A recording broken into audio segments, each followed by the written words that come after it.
ഇന്ന് അടിപൊളി വെള്ളരിക്ക വറവാണ് കേട്ടോ ഉണ്ടാക്കാൻ പോകുന്നത്.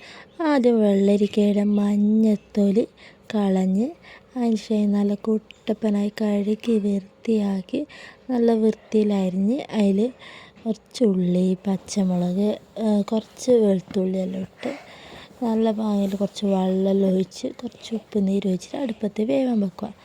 നല്ല തീക്കനലിൽ അടുപ്പത്ത് വേണം വേവാൻ വെക്കാൻ. ഗ്യാസിനെക്കാട്ടും നല്ല ടേസ്റ്റാണ് അടുപ്പത്ത് വെക്കുമ്പോൾ.